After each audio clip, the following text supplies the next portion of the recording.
Are you ready to cash out on the NBA today? Because I know I am. And if you are, you've come to the right place. Yeah. Game day, showing up at practice, attack them, lace them up, get active, lights, camera, then action. What's up, kings and queens? It's your boy Dan from Dark Previews. In today's video, I'm going to take you through the most comprehensive NBA player prop preview for Game 3 of the NBA Finals between the Boston Celtics and the Dallas Mavericks. If it's your first time checking out the channel, I encourage you to subscribe because I'm dropping heat just like this every single day. I share my screen, we go through outline, I take you through the key players, all of their matchups, we talk about their form lines, the odds, the probability of the bets hitting, the things I like, the things I don't, and I do all this to help you make the best decisions possible when it comes to sports betting. Now, if that sounds interesting, let's go! All right, so we're kicking it off by taking a look at the box score from the most recent game. Boston won 105-98 against Dallas. I think there was a push on the spread there. The line was 7 points. But let's talk about the Dallas Mavericks first. We saw Derek Jones score 11 points. That's his second consecutive game covering his line, believe it or not. PJ Washington, very strong effort. 17.7 boards, covered both his points and his rebound line. Daniel Gafford was great, 13 points, 9 rebounds, covered both of his lines. Kyrie struggled once again, 16 points, 6 assists, and 2 boards. Luka Doncic started the game really well, ended slowly, but still had 32 points, 11 rebounds, and 11 assists. And off the bench, Derek Lively got almost 19 minutes, but he only scored 2 points, but he did have 7 rebounds. Maxi Kleber did nothing off the bench once again. Green not too effective either. Looking at the Boston Celtics, the players went under outside of Drew Holiday and Derek White. So Jaylen Brown had 21 points. He did have 7 assists, though, 4 boards. Tatum, 18 points, 12 assists, 9 rebounds. Al Horford had 5 points, 7 rebounds in 28 minutes. Derek White had 18 points, 5 rebounds, and 2 assists. Drew Holiday, monster, 26 points, 11 rebounds, 3 assists. Kristaps Porzingis in 23 minutes had 12 points and 4 rebounds. Did pick up an injury. Sam Hauser, 0 from 5 from deep. Peyton Pritchard did score 3 points. What bucket was from half court, believe it or not. But so in reviewing these games, and the reason why I do this is I'm looking to find what adjustments are going to be made. So I'm not overly concerned with what happened before. I'm trying to use the information which has happened in the past game, put all the players together and try to factor in what's going to happen next. Now, looking at the Dallas Mavericks, it's pretty obvious that what needs to be better. Luka's got to stop turning the ball over. 2, Kyrie needs to score better. But in terms of the other players, Derek Jones Jr., PJ Washington, Daniel Gafford, these guys don't have to do anything different. Maxi Kleber needs to shoot the ball with more confidence. Outside of that, nothing really needs to change in terms of how their offense plays. Defensively, they need to get better. But if you think about Boston, are Boston going to make any changes in how they defend the Dallas Mavericks? Probably not. They'll probably have to react to what's happening within the game. We saw in the second half of that last game, they did blitz Luka a little bit more after his strong start, forcing the ball out of his hands. A lot of Kyrie shots, but some pretty bad shots. So I don't think Boston make too many adjustments in this game. Dallas are the team that need to respond, so they're probably going to make the biggest changes here. So I probably have more confidence betting on the Dallas Mavericks players for this particular game at home. But Boston, that's going to be an interesting one. So let's take a look. Jaylen Brown was great, 21 points. He did have 7 assists. So we can talk about Tatum and Brown pretty much together. They shot poorly from 3. They rebounded okay, got a whole lot of assists. So the assists probably value if you're looking at what happened in that last game. But the key things are they both got a lot of assists because of how they were penetrating, packing off the drive, kicking it out to shooters, or dumping it off to people down below the rim. Now, if I was the Dallas Mavericks, I'd probably still want more of that. You don't want Jaylen Brown and Jason Tatum going off. The Mavericks, pretty close to that game. They did catch up. They made a run. So I don't think they changed things too much. I think they can't let Jaylen Brown and Jason Tatum score a whole lot of points. I think you live with Drew Holiday and Derek White being the primary scorers. You need to look to limit Jaylen Brown and Tatum, I believe, in my opinion. So I think the assist props for Jaylen Brown and Jason Tatum could still be of value. Drew Holiday, I'm assuming his line would have gone up. Similar with Derek White. I also think rebounds for Drew Holiday are going to be on offer. I think the biggest thing you need to factor in is Kristaps Porzingis. If he's not there, what's going to happen, right? Al Horford's going to get more game time. Does it change the way they play defense? But we'll go through outline now, and we'll take a look at a lot of these Boston players with and without Kristaps to get a good idea of how we think they're going to perform in this game. Now, let's jump into it, shall we? So, this is what Outlier does. When you log into Outlier, it pretty much filters everything by the highest hit rate. That's the first thing that comes up. But what I like to do is muck around with the odds, because if I'm doing some straight bets, I'm not going to touch anything worse than minus 130. Feel free to check out Outlier, by the way. If you don't have an account, I've got a 7-day free trial in the video description below. Do get a kickback if you do happen to sign up. But check it out. Risk-free. If you're not happy with it, don't keep it. Simple as that. Let's talk about it. We'll go through the Boston Celtics first. They are the team on the road, and it probably take a little bit more time to get through them. So look through Outlier, though. The best hit rates that we're getting so far in this, obviously on Drew Holiday and Al Horford first quarter points, and Tatum rebounds and assists. So if you assume things won't change, these are great lines. And even Jaylen Brown under an assist has actually got a good hit rate, but we saw something different. So I'd be a bit hesitant to take a look at that.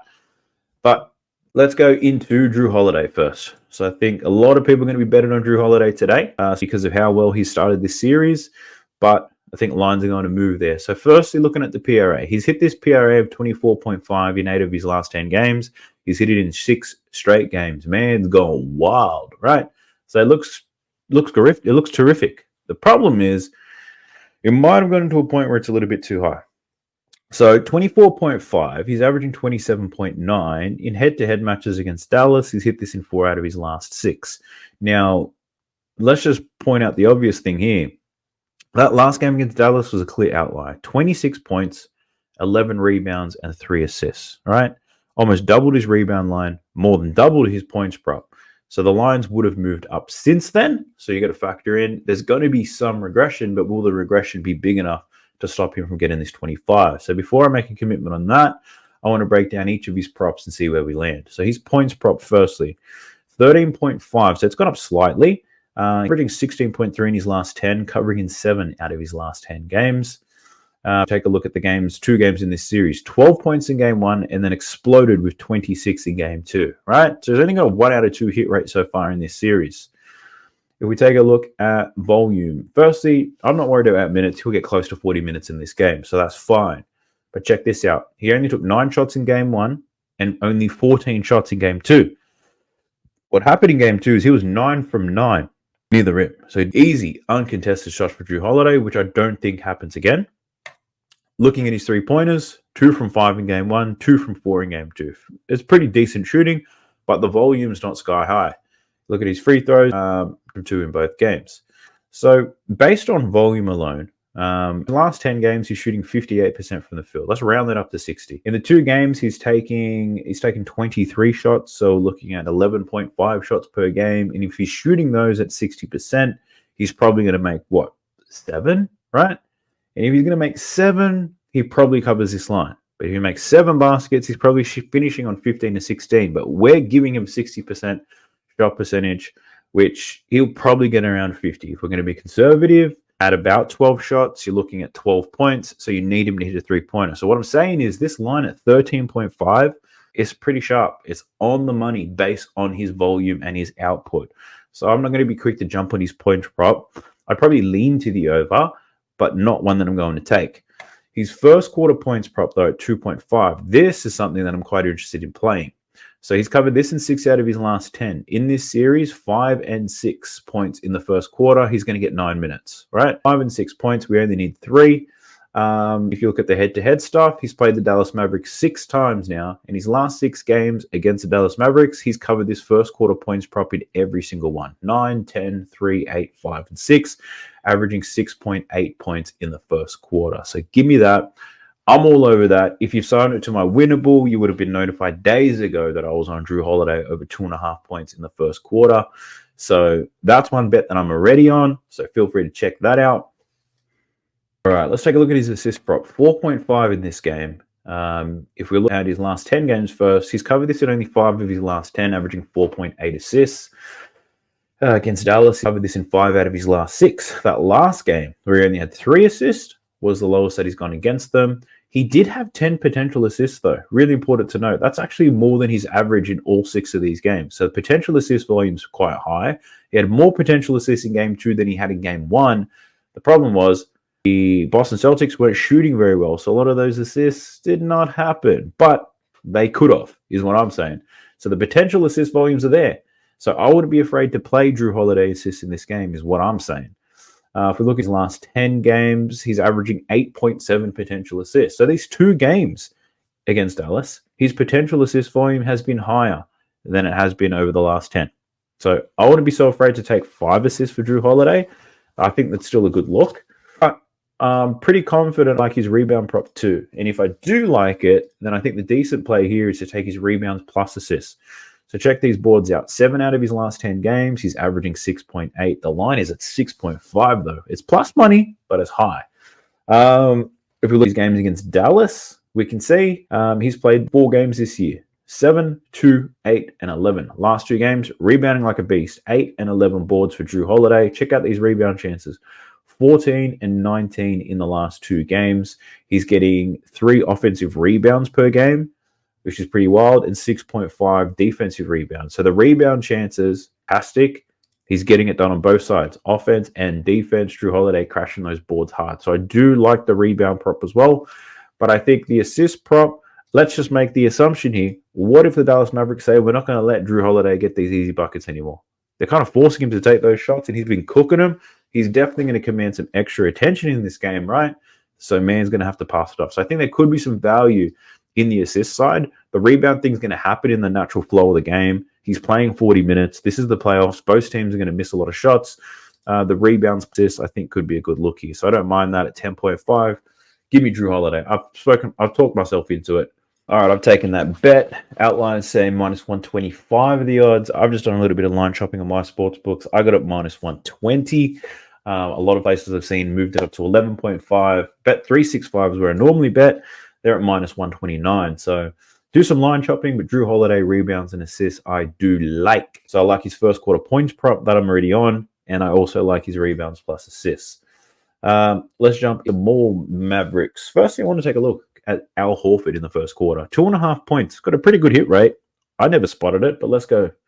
So he scored 5 points in both first quarters of the 2-game series. Even though in the first game he got 4.7 minutes, the second game 7.7. Now, the great thing here for Al Horford bettors is Kristaps Porzingis is a game-time decision. There's a chance that he doesn't even play. So if we look at Al Horford's last 10 without Kristaps in the first quarter, we'll get a better indication of what types of minutes to expect. And it looks like it's an average of 8. So he should get at least 7 minutes, which is pretty decent. He needs to make 2 buckets, really, or 1 3-pointer. Now, the thing about Al Horford, I wouldn't go betting his total prop because it's not like you get a lot more production with Al Horford as his minutes go up. Man's old. He's older than me. So I'm telling you, the longer he plays, it doesn't mean he's going to get better and rack up more. He's pretty good if he gets 28 to 30 minutes. So if he is expected to play longer because Kristaps is out, I still prefer the first quarter play for Al. We take him while he's fresh, while the game's a little bit loose. So I don't mind the first quarter points prop for Al Horford. I'm not going to lie. I don't hate it. We check to see how he's gone in all head-to-head matchups. So 4 games against Dallas this season. He's covered this first quarter points prop in 3 out of 4 games. So 2, 3, 5, and 5 for Al Horford. I'm not going to bet this right now, but I am going to put this down on my list of leans, and I'll investigate that a little bit later. But let's get to Al's full props. His points line is at 9.5 against Dallas, 4 out of his last 6, averaging 10. In his last 10 games, he's hit this in 5 of his last 10, averaging 10. In this series, 10 points and 5 points. So in the last game, he scored all of his points in the first quarter. And then in the game prior, 5 points in the quarter. And then in the following 3 quarters, he only scored 5 more. So his volume, not great. Attempts and then 4 attempts. A lot of them are 3-pointers as well. So we're really, in that first quarter points prop, we're just looking for him to make 1 3-pointer. His 3-point line is at 1.5. He's cashed this in 1 out of 2. Sorry for jumping ahead, but his point prop, I do not want to go anywhere near it. I'd probably lean to the under, but it's going to be pretty tight. His 3-point prop needs to make 2 with no Kristaps. He could take a lot of attempts, or he probably could take none. So this is the type of guy you're dealing with. He'll take 12, then he'll take 1, then he'll take 12 again, come back down to 3. Like, man's unpredictable. So he come out and shoot 5 3-pointers in this game. He honestly could. I can see that. I might even just muck around and put 0.1 units on Al Horford to make 5 3-pointers. Let me take a look at the odds for this man. Al Horford to make 5 is plus 1400. So it's not the worst play that I've seen. I could honestly see it. The Dallas Mavericks, they're giving up everything, giving up a lot of the rim. They might commit to preventing that, and they might have to live with Al Horford shooting some threes. He could hit 5 of them, but no, I'm not willing to put $10 on that. No. I'm just saying it could happen. That's all I'm saying. All right, let's talk about his rebounds. 7.5 for Al Horford. He's had 7 rebounds in both games in this series. He's only hit this in 3 out of his last 10. And in head-to-head matchups, he's hit this in 2 out of his last 6 against Dallas. Rebound chances, 12 in his last 2. So when Al Horford is on the court, they're definitely hunting his matchup. So they're looking to get Al Horford on the switch, and then he's going to be attacked one-on-one, which is why Jason Tatum's getting so many rebounds, and why so many people are chasing that bet, because they know whoever's playing big for Boston, Al Horford or Porzingis, they're not going to get a whole lot of rebounds. They're going to be hunted to pick and roll, which leaves your Tatums, your Browns, your Holidays to get a lot more boards. So I'd honestly lean to the under at 7.5 for Al Horford. What's the minus 125 though? So, for example, Drew Holiday, very similar odds for his bet, and I love that one. This one, I'm just leaning that way. So, not something I'm going to bet, but it's definitely the way I think Al Horford goes. All right, who else we got next? Let's get to these star players. Let's talk about Jason Tatum for a minute. So, Jason Tatum, firstly, popular Jason Tatum bet you're probably going to see on the web is Jason Tatum over his rebounds plus assists. His rebounds have been somewhat of a wagon throughout these playoffs. And as of late, assists, they've been going off by design. So I honestly think this is a good play. But let's talk about it. He's cashed this in 8 out of his last 10 games. He's averaging 17 rebounds and assists. You need 16 in order to cash this. He's had 2 bad games, which has pulled the average down. In this series, 16 in the first game, 21 in the second game. He did have 12 assists, though.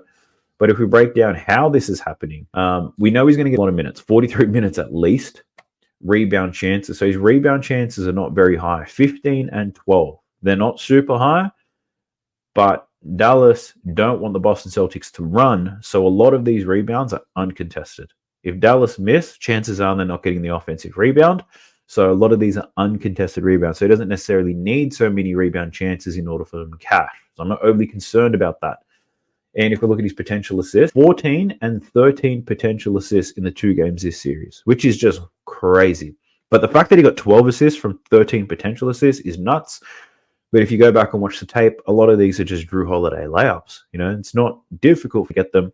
I don't think he gets close to 12 assists in this game, but his line is at 5.5. I think he can cover that. He'll get 5 to 6 assists. He's usually good for 10 rebounds. In that last game, slow on the rebounds, but Drew Holiday had 11 rebounds. I think that's an out for Drew Holiday to get those boards. Jason Tatum, we should see him a little bit of a bounce back here. But if you want to take a look at his rebounds on the season with and without Kristaps. So season data is what I'm looking at, not just recent data. So he averaged 8.5 rebounds through all games so far this year. With Kristaps Porzingis in the lineup, Jason Tatum, 8.6. Which means without Porzingis, he's a little bit lower. 32 games without Porzingis, 8.2 rebounds as an average for Jason Tatum. But in the postseason, things have really turned around. His minutes are up and his rebounds are up. So if we filter with these minutes here, if we get games where he plays at least 40 minutes, 11 games without Kristaps Porzingis, where he plays more than 40 minutes, 9.8 rebounds per game. And if we do it with Kristaps, with the same minutes filter on, 13 games, 6 out of 13, so 9.1. So we do see a slight improvement in these bigger games where he's logging heaps of minutes. But what I'm saying, without Kristaps, you shouldn't be afraid to bet Jason Tatum boards. He's going to defend a lot on the weak side. He's going to be defending Gafford a lot of the time initially. So if Luka, Kyrie run these pick and rolls, they're going to deal with Jason Tatum. He's been very good defending them. And if Luka or Kyrie pass that ball out, Jason Tatum is most likely to get that rebound if that shot's a miss. So the rebound line I'm not too scared of. I think the assist line at 5.5 is a good one too. So I do like both the rebounds and assists, and I do think it's going to be close. I do like the rebound and assists, but I'm also thinking Can I run a parlay here for Jason Tatum where I potentially look at 8 rebounds and 5 assists or something like that to see what types of odds we can get? So I'm just going to muck around on Sportsbook right now, and I'll let you know if that's the decision I choose to make. All right, so I've mucked around with the Sportsbook. If I take Jason Tatum over 8.5 rebounds and over 4.5 assists, I'm looking at minus 105. So some pretty good odds there. He'll need to only 14 rebounds and assists overall, but he would need to get at least 9 rebounds and he'd need to get at least 5 assists. And I think that's a bit of a wag. And if I ran this play throughout these last games, how many times would he hit it? 1, 2, 3, not there, 4, 5, 6, 7. So he would have hit this in 7 out of his last 10 games. And you get slightly better odds. So that's an alternative. Too sure which way I'm going to go, though. But I think the rebounds and assists for Jason Tatum, those are both good looks. I could possibly make it a little bit safer and bring his rebounds down to 8, because I think 8's a great number. But in saying that, he's on 9+ or he's gone under 7. So I think the 9 and 5 could work for Jason Tatum. Either way, if you can't do the parlay, I think his rebound plus assist is a good look. What worries me, though, is that it's probably going to be a very popular bet, and popular bets don't tend to cash too well. So the points line for Tatum, 26.5. Now, that's despite going 16 and 18 in the first 2 games of this series. He shot the ball 16 and 22 times in these first 2 games, 38% and 27%. So Jason Tatum is shooting just as bad as Kyrie. But all the noise is about Kyrie because the Dallas Mavericks aren't winning, and I think that's fair. But you have to keep in mind, players like Jason Tatum, like Kyrie, they're going to bounce back eventually. He showed us that in the Cleveland series. He showed us that in the Indiana series. He can play poorly and he can shoot bad, but he's not going to stop trying. And then all it takes is 1 game for him to bounce back. But what you can see differently in Indiana, they were forcing him to shoot. He was just shooting poorly. Whereas the Mavericks, they are clogging up the paint when he gets in there, which is driving up the high assist volume. Now, I'm not going to bet Jason Tatum's under because the volume is still there. 22 shots in that last game. He easily could have scored 30 points and still had 12 assists in that game. So on volume alone, I wouldn't take the under. I'm not man enough to bet the over, but I wouldn't blame you if you did. All right, let's talk about Jaylen Brown. All right, so Jaylen Brown's been starting off quite well, not necessarily finishing the game with a lot of points, but he hasn't covered his line in the both games. 22 and 21 points in the 2 games in this series. 6 out of his 10 in head-to-head matchups against Dallas. Killed him in the regular season, but in these playoffs has been a little bit quiet. So let's talk about these last 2 games. His minutes, excellent. 37 and 42 minutes. The concern with Jaylen Brown, which we've seen pretty much all throughout this playoffs, is that he's been a very efficient scorer. His percentages so far in this playoffs, they've been really good. 54% from the field. The problem is he's only taking 17 shots per game. In the playoffs, in previous years, you would have seen Jaylen Brown and Tatum both take more than 20 shots every single game. Jaylen Brown's reined it in. He's a bit more selective with his shot selection, scoring in transition. So shooting a great percentage. The problem is he's not taking a lot of shots, which is smart. He's maturing before our very eyes. So that's my concern with taking his over at 23.5. He's also on the road. On the road, though, I don't think the Celtics are going to be too impacted by that. They've been there, done this many times before. I think they'll be okay. I just think the Mavericks will be better at home. The Boston Celtics, I don't think they get worse when they're on the road. So the concern for me in Jaylen Brown is the volume. He's getting to the free throw line a little bit. He's not shooting his threes too well, but overall the percentages are nice. But if he's only going to take 15 shots, I don't feel comfortable taking the over 23.5. Boston also have a lot of weapons on their team. Now let's have a quick look without Kristaps, though. So without Kristaps, season 25.3 points per game. If we look at with Kristaps Porzingis, 22.2. So it's a 3-point swing. We don't know if he's going to play or not, but at 23.5, I think that's telling us that he could play. But at the same time, I'd probably still lean to the under for Jaylen Brown because the volume, not where I'd like to see it. Kristaps Porzingis also not taking a whole lot of shots when he's out there, to be honest. So I'd probably lean to the under. The assist could be a good look. He had 7 assists in the last game, 2 assists in the game prior. His line's at 3.5. Now, in the 2 games in this series, he had 8 and 12 potential assists, which is crazy. That's 10 potential assists per game.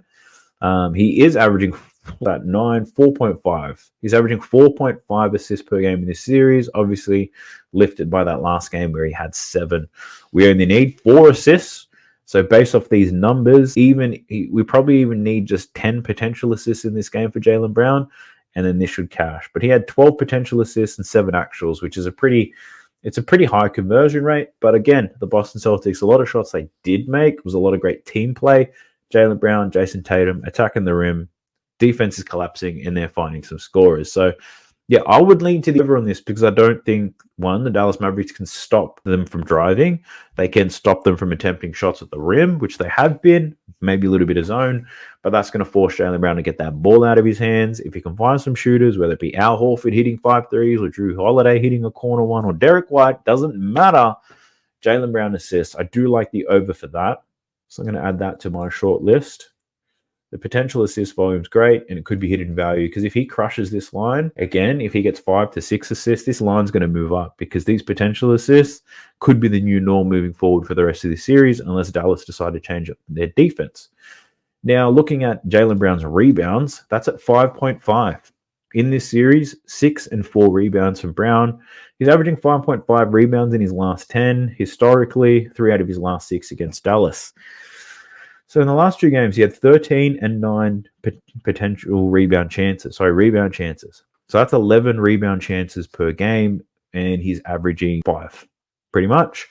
Averaging 5, lines at 5.5. He is on the road. This, I'd probably lean to the under for this for Jaylen Brown. Not a bet that I'm going to take because he can hit the 5.5. It's a 50-50% chance here. But I'd probably lean the under, and the under is going to be plus money, plus 114. Now, Jaylen Brown, I'd lean to the under because these rebound chances are not super high. If you think about how many shots the Dallas Mavericks are missing in the series, that's not a lot of rebound chances for Jaylen Brown. But the reason for it is he's one of their primary defenders out there. He's doing an excellent job on Luka. He's doing an excellent job on Kyrie. You can't expect him to get the rebounds too. So that's partly why I would lean to the under on his rebounds. Not a bet that I'm willing to take right now, but that's definitely the way that I'm leaning for Jaylen Brown. There could be a same game parlay happening out here. We'll see. We'll see how I feel by the end of this video. But yeah, those are my thoughts on Jaylen Brown. I don't love the points. Lean the under on his rebounds, and I like the over in his assists, but I just want to take a deeper dive at that. The one thing I don't look at, though, is his first quarter points real quick. That line's at 5.5. He's started low. I think he's been scoring a lot of points in the second quarter, so I'm not going to be betting on that one. No, thank you. Next up, let's talk about Derek White. So Derek White, if we look at hit rates, his points plus assists, 19.5. He has hit this in 7 of his last 10 games. 7 consecutive games Derek White's gone over this, but he's finished on 20 points plus assists in 4 consecutive games. So I would not bet the over because of that, but damn, that's interesting. Let's take a look at his points. His line's at 15.5. He's hit this in 4 of his last 10. The 2 games against Dallas, 15 in game 1, 18 in game 2. So his line in game 1 was 14.5, and it was in game 2. So the line's moved up, given his strong performance. But now we move to the road. And we've checked the head-to-head numbers. He's cashed this line in 1 of 6 against Dallas. On the road, I wonder if there's a big difference in his numbers. So 15.6 was his average this season.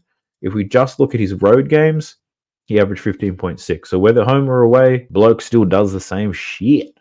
So what are we thinking for Derek White? 35 and 38 minutes, 11 and 15 shot attempts. So they went up in the second game.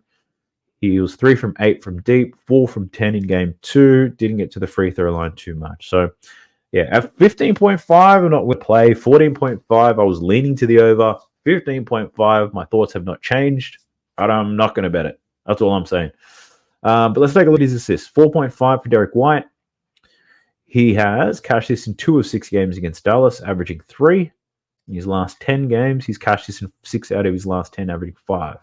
Last 2 games against Dallas, 5 and 2 assists for Derek White. Potential assist volume, very low. So automatically I lean to the under, but look at the odds for this. Minus 148 to the under. Not a bet that I'm willing to take, but that's definitely the way I'd be leaning. So if you're on Dabble, Chalkboard, Prize Picks, all that fantasy stuff, under Derek White is a great play. So in his assists, Let's look at his rebounds, 4.5 as well. He's cashed 2 and rebounds in the 2 games. Rebound chances 8 and 9. So his rebound chances are pretty consistent, but his rebound rate isn't necessarily the best. This one, I wouldn't be able to lean to the under or the over. I'd prefer to pass on that. So there's nothing for Derek White on for me.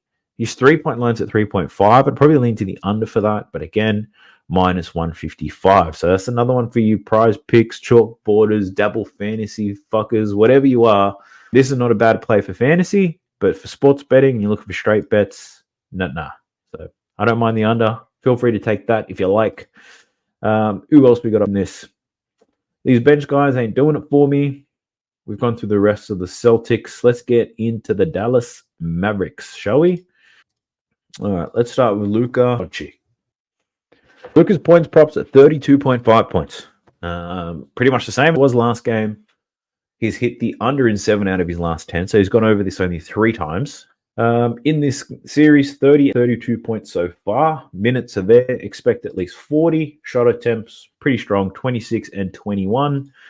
3-point attempts are there, 12 and 9. He's made 4 3-pointers in both games. And if we look at his free throws, he's not shooting throws very well. So if Luka improves that's what he did say, right? After that last game, what did Luka specifically say? I need to reduce my turnovers and I need to make my free throws.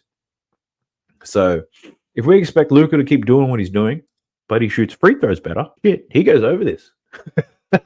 It's that simple. So yeah, the data's leaning to under. I can see reasons for both. If you're somebody who likes the under for Luka Doncic, you got this. Boston Celtics, great defensively. They're slowing down somewhat. You're still scoring 30 plus in each game, but great defensive team. They're also wearing Luka down, so at the end of games, can't necessarily score. He scored like 20 points in the half of the last game, only finished on 32. So his legs do tend to die towards the back end of the game, so they can slow him down, and they got the manpower to do that.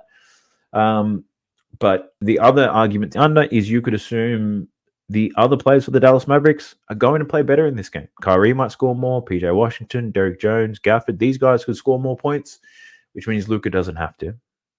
But if you're somebody who likes the over, there's a lot of good arguments to take that. His volume, crazy high. He's taking a lot of 3-pointers. He's shooting them about 40% clip. So the volume's there. The 3-point percentage is there. He's getting to the free throw line. And you can argue that he can shoot free throws a lot better than what he has been. And if he shoots at his normal free throw percentage, he covers the line in both of the first 2 games. So we can see the over. It's a must-win game. Playing at home crowd. There's a lot of argument too. Now, I probably lean to the over. I'm probably not going to bet it. I think Luka for 30 is an absolute wagon. I do like that. But the 32.5, it can get you stuck. Shout out to my boy Josh from Land Your Bets. He's been running the same parlay on Luka Doncic every game, I think, in this series, and it's been cashing nicely.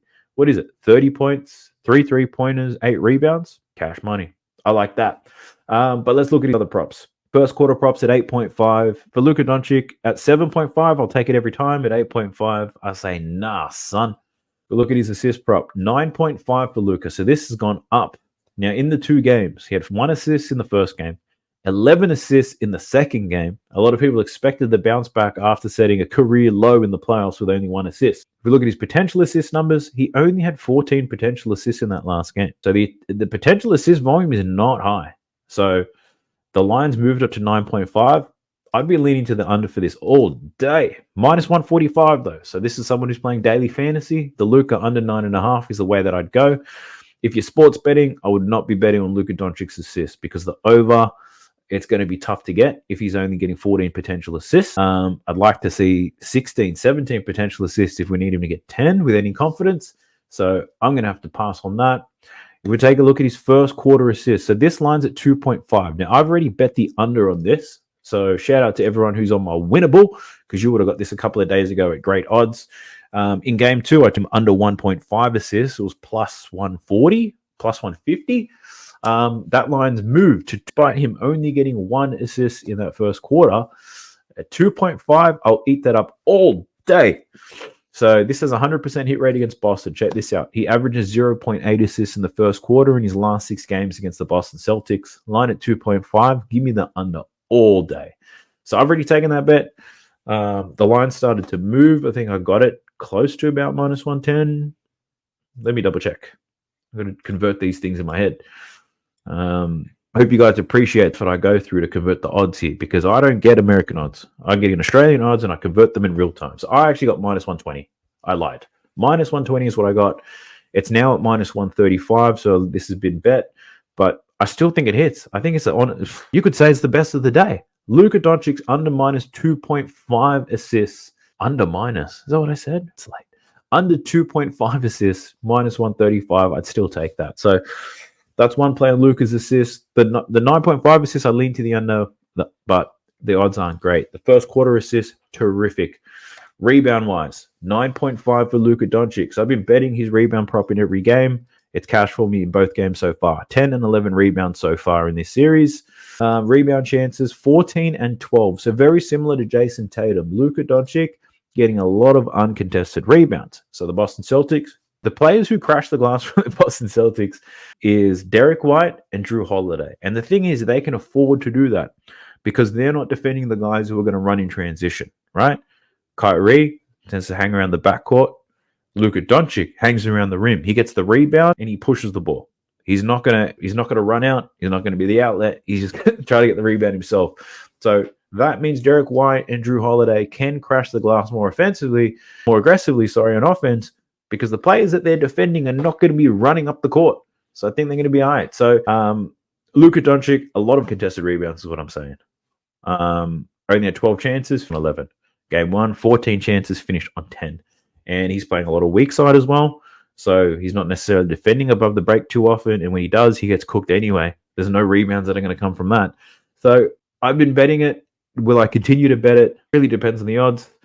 Minus 112. Yeah, I'd probably lean that way. I haven't taken the bet for Luka Doncic rebounds though, because I don't like betting the same over and over again, like a full prop like this. Like some bullshit can happen.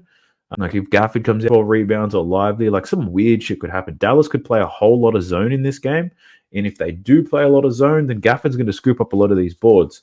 So I probably lean to the over for Luka Doncic rebounds, but I think that's the easiest play to make. And when the play's so easy, sometimes it cooks me. So, and I feel like this is going to be a very popular bet. It's like he's hit in the last 2 games. Let's take him for 3. And I think the argument to the over there is that the the Dallas Mavericks are probably a bit better. They might defend better. There might be more rebound chances. The other thing I think Dallas should be playing faster, because if they play slow, Boston get to set their defense every single time, and it makes Dallas's offense terrible. Take Indiana Pacers, right? The Pacers were scoring 115, 120 points against this Boston Celtics team, and that's because they kept pushing the pace. They didn't let Boston set up. They paid for it on the other end. But at the moment, the Boston Celtics are the ones who are pushing the pace. They push the pace. They find mismatches easy buckets. Dallas, they're not pushing the pace at all.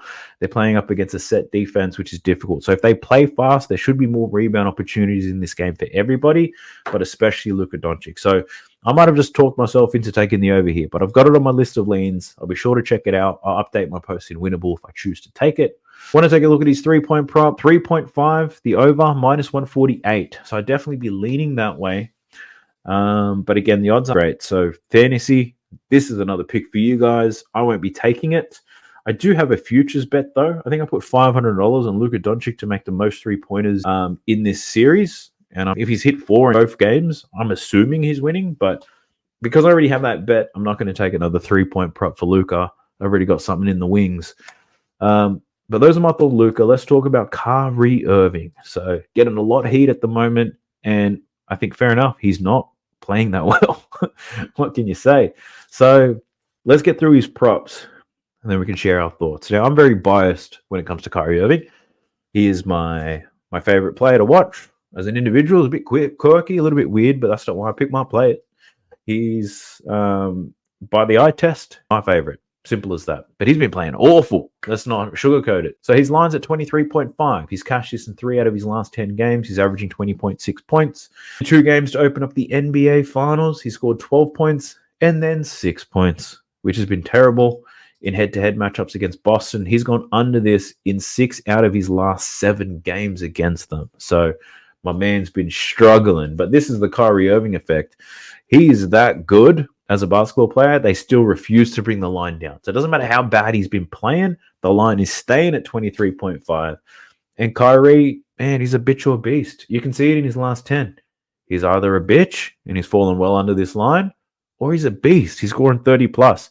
So if you're going to bet Kyrie points, I would just take him at 30 plus and put half a unit, or I would take him under like 17 points or something. That line right down, get some mad odds for it. I'd only be playing half a unit plays for Kyrie. I'm too biased. I want him to play better. So it makes too much sense for me to just bet the over, but I'd be happy if he plays well, even if I don't bet it. So I'm not going to bet on Kyrie Irving points in this game. I'm just saying it can go one of which way. He'll score 30 or he'll get less than 20. Let's talk about his prop, though. I could be compelled to take the over on this. 4.5. He had 6 assists in the last game, 2 assists in the game prior. If we have all these potential assists in the last game, 14 potential assists after only getting 3 in that last game. And what's crazy is if you look at the film, Kyrie missed a lot of opportunities to get more potential assists. He took shots when he should have passed. He was very selfish looking for that shot because it wasn't full. They easily could have got a lot more assists in that last game. And if they do their film sessions, he probably would have noticed that. So I think the chances that he goes over are real high. I do like the over in this. The problem is 4.5 is at minus 160. So this is another one for you fantasy players. Over in Kyrie assists, I think is a good look. I'm not going to be betting this, but that's the way that I'd be looking at it. I could be compelled to take an alternate number here. 5.5 is at plus 122 and 6.5 is at plus 230. So I could be compelled to take that. But I already have a lot of bets on this game ready, so I don't want to force it. But my thought process there is that Kyrie definitely covers his over in assists. I think those role Dallas are going to play better, and I think Kyrie is going to be even more unselfish with it and have an all-round good game in this one. Let's have a look at his rebounds. 3.5, so the lines come down at minus 122. It makes sense. Only 3 rebounds in game 1, 2 rebounds in game 2. Rebound chances, 5 in game 1 and 8 in the last game. It really depends on how Dallas plays their defense. But part of the reason why Kyrie's not getting a lot of rebounds, he's finding himself in the worst positions to get rebounds. He's either the person defending the ball because they're hunting him down, and he's never going to get a rebound that way, or he's defending the weak side, or he finds himself through all the switches defending a big in the dunker spot. So if Jason Tatum or Jaylen Brown drive the ball, Kyrie's the person who's supposed to step up to stop them, and he's not built like that. He shouldn't be there. He shouldn't be playing that role. But he finds himself in that position, and the only way he's going to get some rebounds if the Boston Celtics bail them out and they take some bad shots, but they're not. They're driving at will. Kyrie finding himself in the wrong position. So I don't like the rebounds. I probably lean to the under, but man, 4 rebounds? Sheesh, anybody could get that. So not something that I'm going to be betting is what I'm saying. So no bets on Kyrie, but some interesting looks. I like his assists. I like the under in his boards. And then his points, it's bitch or beast, baby. That's my boy. Now let's talk about Daniel Gafford. Daniel Gafford had a pretty strong game in the last one, which is a surprise to a lot of people. He didn't get many minutes in game 1. We thought he's going to be ineffective as fuck in this series. They're not going to find time for him. He's not going to be able to get on the court. And his minutes reflected that. Game 2 rolls around, and he's a motherfucking beast. Daniel Gafford. His points line's at 8.5. He's cashed this in 8 of his last 10 games, averaging 10 points. In this series, 8 points in game 1, 13 in game 2. You can see it, 14 minutes in game 1, 22 minutes in game 2. Got more minutes, got more production, 6 from 9 from the field, only 1 from 4 from the free throw line. So he easily could have had 15 points in this game. Now, Daniel Gafford, bit of putback actions, how he's scoring. I think he scored on Jason Tatum in the post 2 or 3 times, which is a pretty effective and a smart way to play. The problem is he scored in the post against Jason Tatum at least twice in a row, and they didn't go back to him. And I think this is a really smart strategy if they go back to it. So when I was talking about Jason Tatum, I spoke about how he is defending Daniel Gafford on defense. So if Luka tries to get the pick and roll with Gafford, it's an easy switch. Jason Tatum steps up and he defends Luka Doncic. But Dallas can capitalize on the size advantage. Instead of running the pick and roll, you can just get Luka to feed the ball to Daniel Gafford in the post. That's what, he's about 6'10". He's probably got 20 pounds on Jason Tatum, and he can go to work on him in the post. He's not the most effective guy down there, but when you've got a mismatch and you probably trained for it for the last 2 days, you'd be surprised how effective you could be. So I think Daniel Gafford to go over his points prop is a good look, but it's really dependent on, do the Dallas Mavericks go back to that? And that I am not sure of. But I lean to the over because it makes the most sense. If you're watching game film and you see Daniel Gafford with 100% success rate against Jason Tatum in the post, surely you go back to it. But I don't know what the fuck Jason Kidd is thinking. So I lean to the over because that's what I would be doing, but I'm not the coach of this team. I'm just betting on it. So I lean to the over in Daniel Gafford points. If we take a look at not his assists, his rebounds. Look at his rebounds. His line's at 5.5, minus 130 in this one. He had 3 rebounds in game 1, 9 rebounds in game 2. So one big thing that helps with these rebounds, he had 16 rebound chances, right? The Dallas Mavericks, when they started to make that run in the fourth, the 3 to 4 PJ Washington get pushed in the back by Jaylen Brown. They had a bit of success running a zone, and they ran the zone. It meant Daniel Gafford got to sit under the rim, got a lot of easy rebounds, offensive rebound. He got a couple of leaves. Let me double check that. Yeah, he had 2 offensive rebounds. Now, game 1, he had 3 rebounds, and they were all offensive rebounds. Didn't get any defensive boards, but it really depends on how Dallas is going to play defense. If the zone's working, Gafford's going to get a whole lot of rebounds. So I think the potential for Gafford to get a lot of rebounds is there, which probably gives me less confidence in taking Luka's full rebound prop. Once again, I don't know how these teams are going to play. It's this is the game where you should see the biggest shifts, the big changes, because Dallas down 2-0. They need to do something different, and I'm pretty confident they have to, right? They can't possibly come in and do the same bullshit. But if they do something different defensively, that could really change things here for Daniel Gafford. So I'd lean to the over in both his points and his rebounds, but I'm not willing to bet on anything just yet. So I'm going to have to pass on my man DG. Next up, we've got Derek Lively. Well, Derek Lively, we'll do this one quickly because I think you'd think after game 1, Derek Lively would get a lot more minutes in this, but part of the problem is the way that Boston are playing. There's a lot of driving, there's a lot of kicking, there's a lot of penetration, right? So there's a whole lot of rotation that Dallas are doing in this game. There's a lot of rotations. And this is partly why Boston got so many assists in that last game. And easy assists is because a lot of these guys on Dallas, especially there's lazy ones and there's inexperienced players, they're making a lot of mistakes. Derek Lively is one of them, not getting to his enough. Luka's making a lot of these mistakes, and that's probably laziness. I think his game IQ is there, but he's getting a lot of it wrong, and I feel like that's going to impact Derek Lively's minutes on the court. So he's getting 19 minutes per game, much less than what he had been getting previously. And it's not like Gafford's getting a lot more either. Maxi Kleber is actually getting a lot of minutes, but he's not been overly effective either. So these Dallas bigs, it's hard to know who's going to get the most minutes. We know Gafford's going to start, that's for sure. They're all going to taste, but I think Jason Kidd's going to play. Whoever's playing the best in that game, that's who's going to get the most minutes. And I can't tell you out of the 3 of them who's going to get it done, to be honest. So Porzingis thing, it probably, if there's no Porzingis, you might be able to leave Gafford out there a little bit more. But yeah, I've got no thoughts on Lively. His rebounds could be a good look, though. What's his line at? 6.5. You see, that's a little bit too high for my liking because we don't know how many minutes your boy's going to play. He could get 19. He could get 28 minutes if he's good when he's out there. So, yeah, I don't think I can take any bets on these Dallas bigs right now. Where's my man D Jones? So Derek Jones, this is somebody that I've been hesitant to bet on. And the reason why I've been hesitant to bet on is the way that this man scores, the way that this guy plays the game doesn't suit this series at all.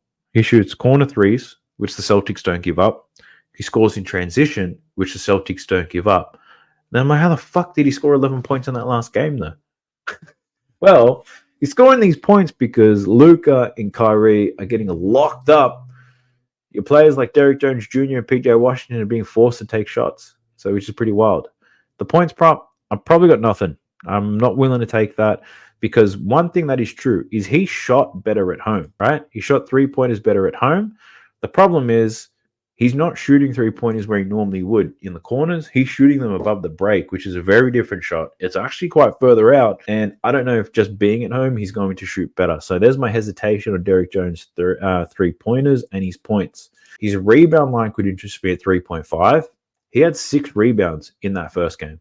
He then had 3 rebounds in the second game. Rebound chances, 11 and 6. Does get some offensive too.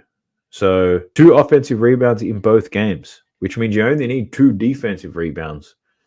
But yeah, I'd probably lean to the over, but I'm not man enough to take that one. I think I could just see a world where Derek Jones plays well and just smashes every line, really. His PRA, for example, I actually didn't even look at his assists. His assists at 1.5 plus 100.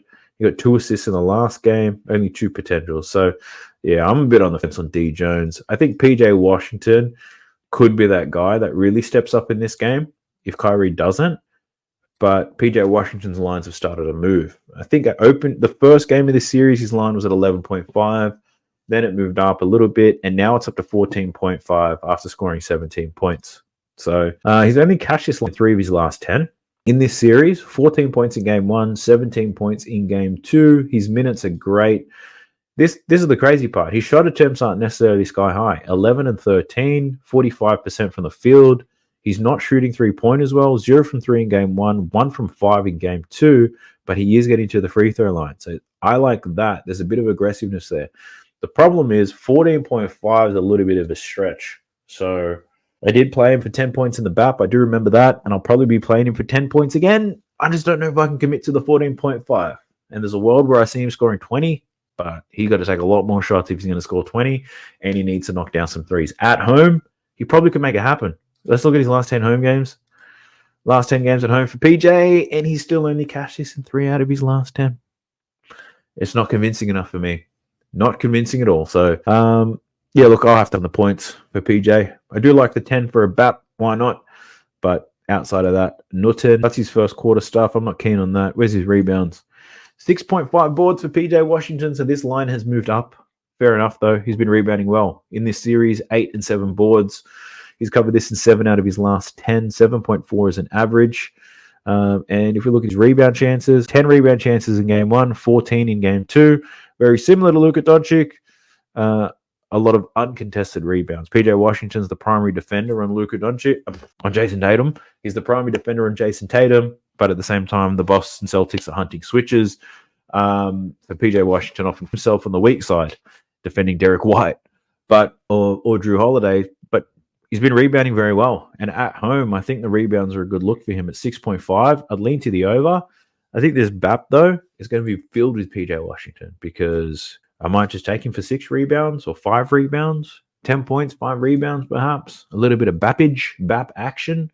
But I do like the line for his... I'd lean to the over here for his rebounds for sure. The points, I can't get there. The rebounds, I don't think are such a bad look. Who else do we have from this Dallas Mavericks team? Kleber. I'm curious to see what Maxi Kleber's 3-point line is. Here it is. Okay. So Maxi Kleber to get 1 3-pointer is plus money. I don't hate this. So if we look at his last 10 games, he's hit this line in 6 out of his last 10. He's averaging 2.4 attempts per game. Now, last game against Boston, he did attempt 2 shots. He was 0 from 2. And in the first game, he didn't attempt any threes whatsoever. But Maxi Kleber is wide open. And if we look at the season, on the season, he's making 0.8 per game, but he shoots at a 36% clip. So at home, I can see Maxi hitting 1 3-pointer. I'm just not sure if I'm willing to bet that. I wonder what Josh Green's 3-point line is at. He's a 0.5 as well. Okay, this is what I'm talking about. Josh Green, 0.5, minus 120. So the thing I like about Josh Green is he's going to get his minutes. 17.9 is an average. He'll get probably 15 to 20 minutes in this game. But when he's on there, does take some 3-pointers. He's hit this in games this season. He's hit this in 8 out of his last 10. 0 from 3 in his last game. But coming back home, let me check the numbers. 67% hit rate this season. If we only look at his home games, he has a 68% hit rate. So it's not that much better. But I think you've got let's say you got a 70% chance of hitting this bet. The odds are at minus 120. So there could be a bit of plus EV action, right? So yeah, Josh Green, I'm probably not going to bet it, but I do think that's a pretty good look for someone who's going to get limited minutes. You need them to make 1 3-pointer. I think at home, I think he can make it happen. It might even be from half court, a la Peyton Pritchard, you know what I'm saying? But golly, I just realized how long this video has been going for. So I've pretty much hit 1 hour since I pushed record. I'm going to chop this shit up right now. Let's shorten this thing up. But if you did make this far, I do appreciate you. If you're interested in following the bets that I put out, check out Winnable. If you did make it this far, what I want you to do is write down the name of the ugliest player you have ever seen in the NBA. I just want your opinion. The ugliest player that you can think of. Write them down. I'm going to heart, I'm going to like, I'm going to react to all the names that you put down. But who are the ugliest players you have ever seen playing the NBA? Put it in the comment section. And I know that you made it this far in the video. But I'll catch you guys in the next one. Peace.